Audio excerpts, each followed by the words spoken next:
Picture a hospital waiting room, a little after 2 in the morning. A nurse named Dana watches the chairs fill up with dislocated shoulders, coughing kids, and a guy losing a shouting match with a broken vending machine.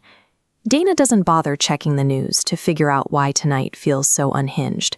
She glances out the window, spots the bright white circle hanging in the dark, and says what everyone says, "Must be a full moon." That instinct is incredibly old. For centuries, people believed the bright lunar tide dragged on a fragile human mind. The belief ran so deep that we even pulled the word lunatic straight from luna, the Latin word for moon. Judges relied on it, doctors documented it, and today you can walk into almost any police dispatch center on a wild night and hear it spoken as an undeniable law of physics. It feels entirely obvious when you're in the middle of a chaotic shift. The universe seems to turn a dial, and everyone gets feral. But the strange part is, the sky isn't playing tricks on anyone.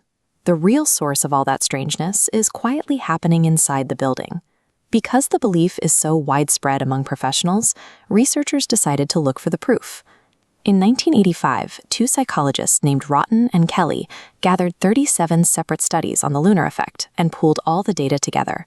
They looked at records of homicides, crisis hotline calls, and psychiatric hospital admissions, all the extreme human events we expect a bright moon to stir up. This diagram illustrates their findings on chaotic human behavior. When they crunched every number across the pooled studies, that giant shape of supposedly moon-driven incidents shrank almost to zero.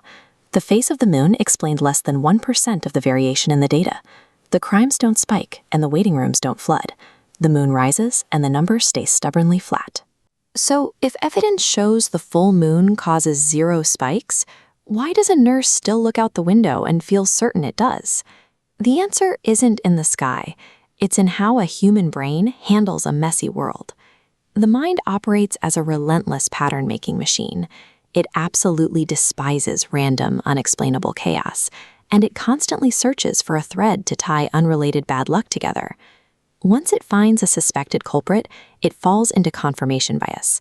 It acts like a highly selective filter, carefully keeping every memory that supports its theory and quietly throwing away any evidence that contradicts it. Think about that wild emergency room night. The full moon gets stamped into memory because it fits perfectly. But on the calm nights with a full moon, nobody announces a normal shift. Those nights simply vanish from our mental records. Experience doesn't magically protect you from this filtering. If anything, a long career just gives a person far more vivid, chaotic memories to carefully cherry-pick from. The myth survives by hiding in our own blind spots. Psychologists call this compulsion to find meaning in randomness apophenia. Connecting the dots feels good. Every time your brain snaps chaotic events into a recognizable shape, you get a small hit of dopamine. And that psychological reward actually alters physical behavior. Research suggests that psychiatric nurses who believe in the lunar myth tend to record more unusual patient behavior on those shifts. If you walk into a ward expecting a wild night, you actively hunt for it, noting every tiny disruption and ignoring the calm. It tells a story where the strangeness has a specific identifiable cause. A universe that operates on a celestial schedule, even a chaotic one, feels much safer than a universe that is completely random, uncaring, and unpredictable. Pinning your bad day on the moon is a deeply human act of self-soothing.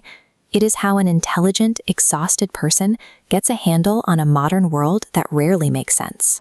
Yet there is one place where the moon actually does reach into your body, and it's backed by incredibly clean data. In 2013, a researcher named Christian Kajochen went back through a pile of old lab records.